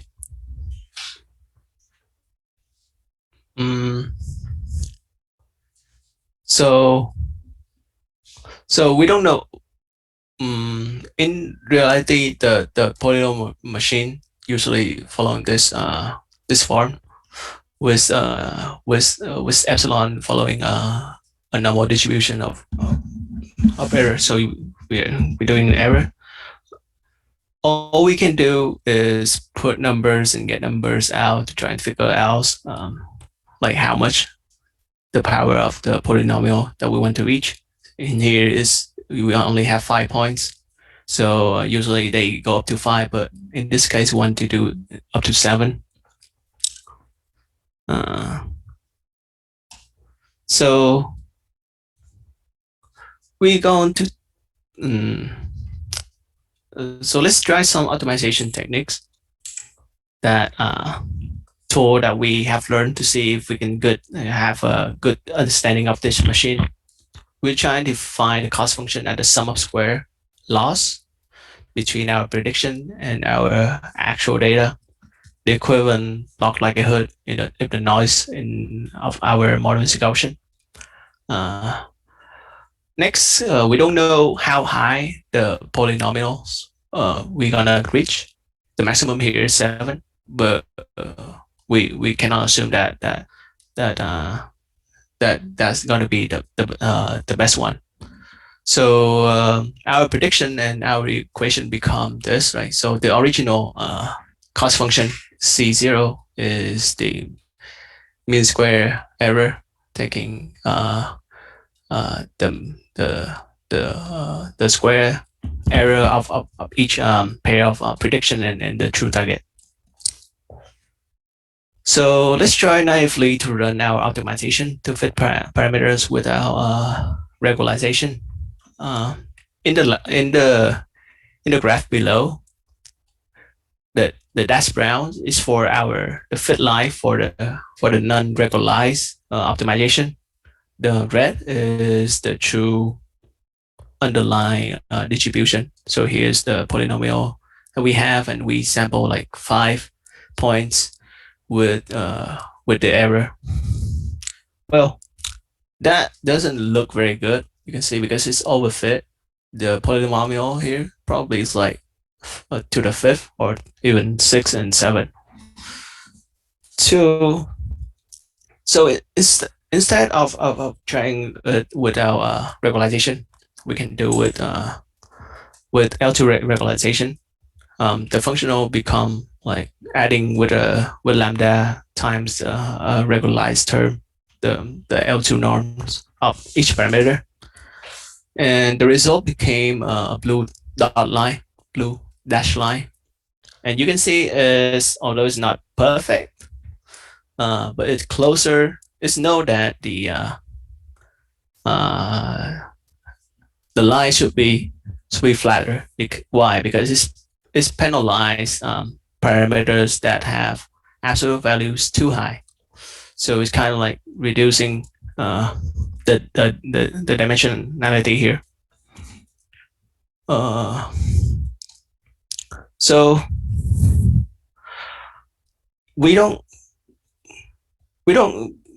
you might look at this and think that that the model is not capturing the the blue line not capturing the red line very well. And that's like very linear to begin with for a polynomial case. But in fact, that's a kind of like a good thing because we don't have too much of the data to start off. We only have like 5 points. So we want our model to be relatively simple.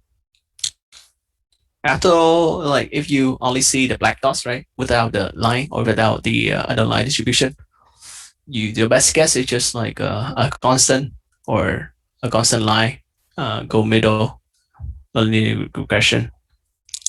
So you can see the effect of regularization effect on training on training a polynomial to match the actual function, including the very good job like maybe predicting outside the points at outside the negative one and one line. So something like this. Wait. So this is a very simple example of how we can get good like generalized model from our data, even though we only have a lot of like free parameters. Free parameters are parameters that are not accounted for, or the weight of that is close to 0 in the model. Because the predicted line here is just simply can estimate with a cubic line. So the 4th, the 5th, the 6th, and the 7th will like close to 0. So those are free variables. We don't need to use them. Yeah. So any question about the regularization and stuff? My slide, I might know a little bit, I guess, unorganized, so I stumble a bit on this section. So do you guys have any question, like how the regularization affect the training process?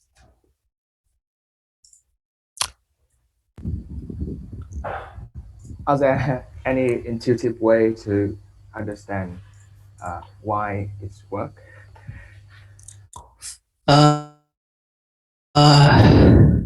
Intuitive way to understand why it works, right? So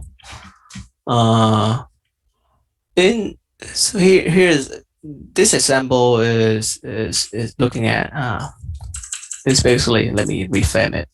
So we know that the underlying distribution is a polynomial and we want to model it, but we don't know like what the power up to, and we only have 5 data points. So we start with a polynomial machine that up into the power 7, right? But when you look at the 5 data points here, you can think that simple constant line or just like a linear line can fit it the best. But the underlying line here is not true, right? So we use the polynomial to fit this. But because we have the power to 7, right? So what this does is when we use gradient descent for them, it will try, because we have 7 power to 7 and we have 5 points, right? And you can basically solve for this almost like infinite solution for that. So you can solve for a line that go directly into 5 points, because if you go to 5 points, you got 0 loss. The cost function will become 0, right? And that's not good, you know, because it's not gonna generalize for an underlying distribution like this, right? So this line is the unnormalized. So to go to each point, so the cost of this line is 0 because you don't have any misfit. The blue line is a little bit different because you introduce regularization, right? You introduce a term that that kind of like constrain the magnitude of the parameter. So, and you want the parameters close to zero. Why? Because look at the optimization problem. You also where you also like normalizing the r theta. So you normalize you find a parameter that trying to minimize the magnitude of the parameter. So you want it to be the value of it to be small as possible, right? And then that make your function is not like is doing a little bit worse. The cost here is not zero anymore because it's not go to every line. Yeah. You just kind of like have a curvature that that's close to the 5 points, and you can disregard like any of the power larger than 4 because it's not necessarily in here. So the gradient descent decide that it should be close to 0. So the effect of that on the prediction curve is minimal. Is that clear or no? Yeah, I get that. All right. Any more question? We will visit this again in in the linear regression and logistic regression lecture. So don't worry if you not understand on here. Okay. So momentum. Let's try another like example optimization that you have seen before. Maybe you have seen before. You been taking any R class, fitting the intercept of the slope of a linear regression. We will use a public data set for college that look for the correlation between ACT and senior GPA of their students. So we want to know that how much higher we would predict a senior GPA to be if they have 1 point higher on the ACT. Basically, the slope of the regression line. So if we want to fit the regression line, we have to determine the parameters of the lines, right? So it's the intercept plus the B1, the slope. So if we know the parameters, we can make a prediction about the GPA based on the ACT. We can use the cost function as the sum of square errors, just the regularization example, and review the cost function. So slightly different from the cost function that we have been looking above. You can see here is like a valley that's almost like the same depth, but every set of points here can give you the same respectively value of cost.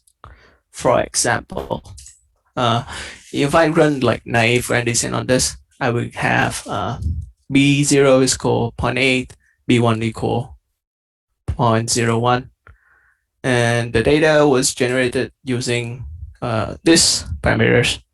B0 is equal 1.1 and B1 equal 0.087. This give us like very different answer, right? Although the gradient descent, you can see as the loss is, you can see this part here is very low, so it's convex, and go here. If the gradient can go here, then it is easily to find the optimal points. So what is the problem or what the issue here? So just look at the 10 point of our grand descent trajectory. So you add something like this. So it's no, the last 10 point. I'm sorry. So you can see the last 10 point is like it started at 1, go to 2, go to 3, 4, 5, 6, 7, 8, 9, 10. So it's like bouncing toward the it's bouncing toward the vertical line, but cannot get out the horizontal line. Only the change is vertical. So if we map out the full path of grand descent, we can see that eventually we hit the bottom of the valley, but there is very little differences in our cost function. So we don't get too far. Like we get kind of far of our like good answer with the like with the parameters that generate the data set. Oops. So so to solve this issue, we can build a momentum to our grand descent. So if you have been descending in a constant direction for a while, you should be confident that you should continue in that direction. But if you are like zigzagging back and forth in like this to both sides of a valley, and you don't want to update your parameter as much, so adding a momentum could help, because is updating the parameters not just based on the direction of your gradient, but also partially based on the amount that you change the parameters in your last step. So here the word momentum. In the mathematical term, it's just that is keep a part of the last time, I guess like last changes in last update in the parameter. So you have two component, gradient contribution and the momentum from the previous update contribution. So using that, remember that grand descent, right? I run that and it took me like 17,000 iteration with a stopping condition of tau 0.00001.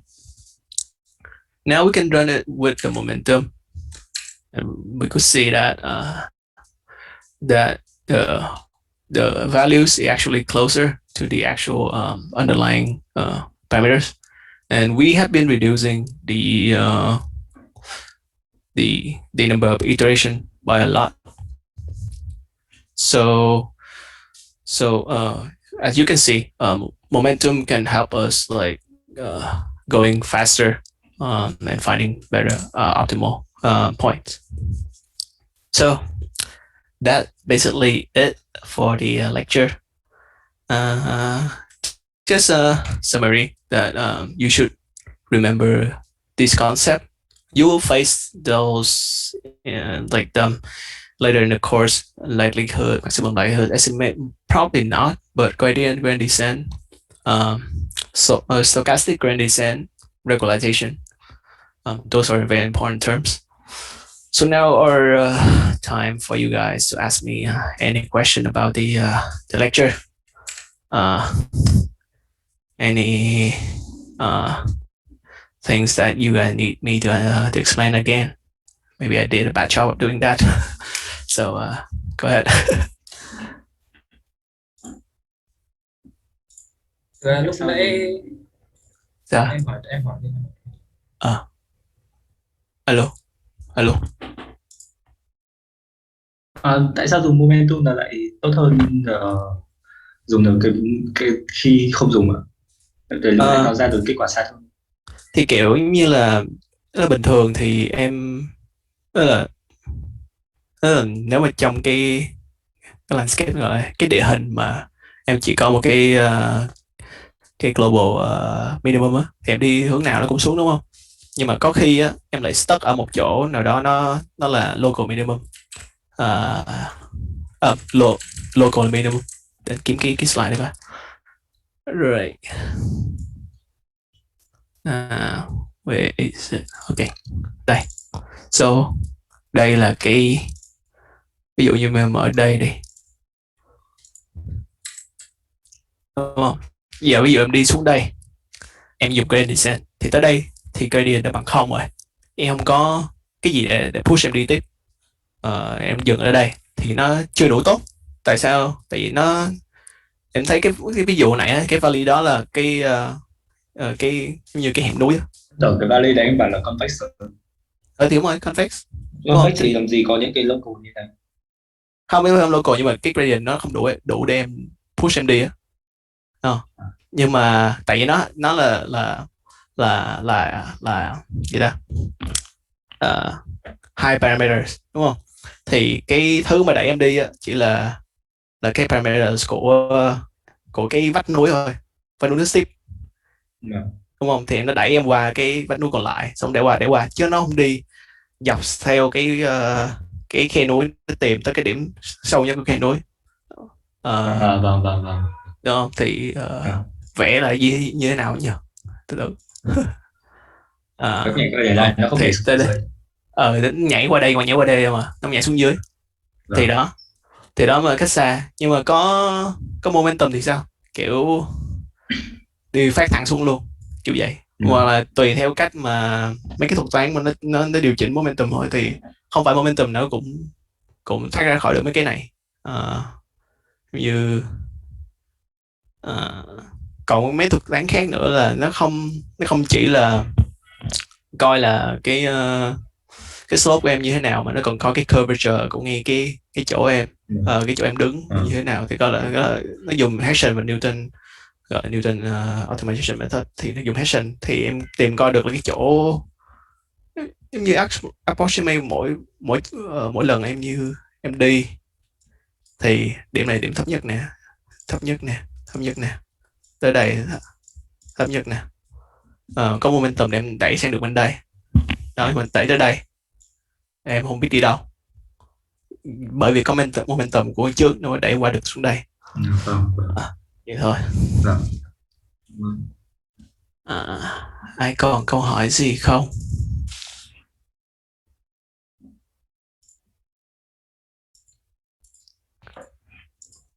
Đây không phải câu hỏi, mà đây một cái explanation cho cái regularization. Lúc nãy có một bạn hỏi. Alo. Nó nghe đấy, thì ở trong machine learning ấy thì có một cái thứ gọi là inductive bias. Thì cái regularization term là một cái hàm mà nó là cái inductive bias của cái learning models. Thì cái số lambda là cái số gọi là regularizer, tức là cái số để kiểm soát cái interpolation giữa cái inductive bias và cái model mà các em dùng. Thì ví dụ như là các em biết về Fourier series đúng không? Fourier chắc là không biết đâu ông ơi. thì ví dụ như là em tôi xem màn hình nhé. Ok. Thì đây, mọi người thấy màn hình đúng không?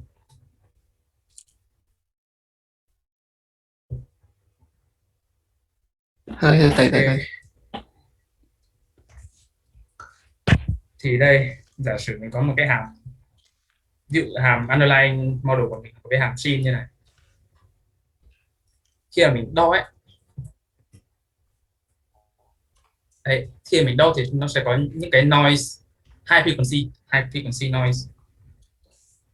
Thì cái Fourier transformation là cái phương pháp để chuyển từ cái time domain sang cái frequency domain. là nó sẽ như này. Ví dụ đây là cái tần số F2, đây là cái tần số F1, thì cái hàm này nó có thể dạng là F1 như này, là cái tần số âm, cái tần số gốc là tần số bé, và một cái ít noise nó lớn như này. Thì khi mà để mình phân tích được cái hàm có noise thành cái hàm có frequency này, thì mình sẽ optimize một cái function, một cái Fourier series, là ví dụ như là cos của tần số F1, sin tần số F1,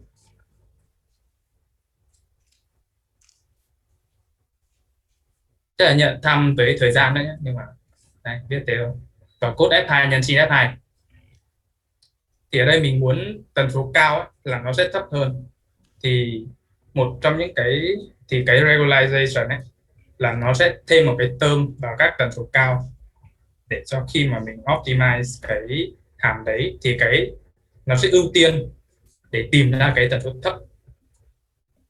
Thì đấy là cái gọi là inductive bias của cái model đấy.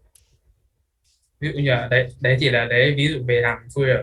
Còn generally thì cái hàm của mình là hàm f, mình muốn optimize cái hàm f theo biến x, và mình có một cái hàm g là cái hàm gọi là là cái regularization này. Thì ban đầu mình chưa có data nào thì mình giả sử hàm của mình là hàm g.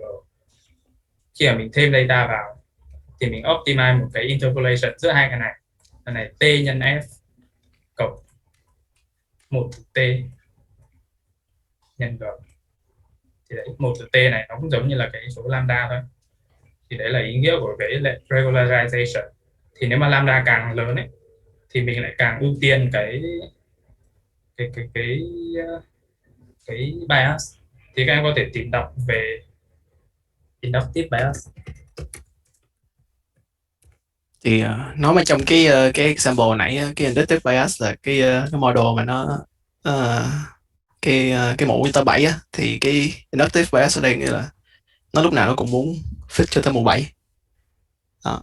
Nhưng mà chúng ta không muốn vậy, tại cái deadline cái distribution nó tới mũ 3 thôi. Thì giờ thì khi mà bỏ một cái realization vô thì có nghĩa là em muốn, giống như thằng Khánh nói, thì chúng ta muốn ép đi cái số 1, cái frequency 1 mà kiểu balance nó lại, thì không muốn mấy hàng mũ cao, chỉ muốn dùng mũ thấp nhất có thể thôi. Nhưng mà mốt thì nếu dùng L2 thì như vậy. L1 á, còn có một cái nữa là nó muốn các parameter nó bằng 0, thì 11 thì gọi là để ta introducing sparsity to the parameters. Nhưng mà 11 cũng gặp làm sao, có gì, có ai còn câu hỏi gì không, thắc mắc, khó hiểu? Ok vậy nha. Cảm ơn mọi người đã tham gia bài giảng. Hẹn gặp mọi người lần sau. Mình sẽ gửi các slide và record sau khi mình ngủ dậy. Tạm biệt. Bye bye mọi người.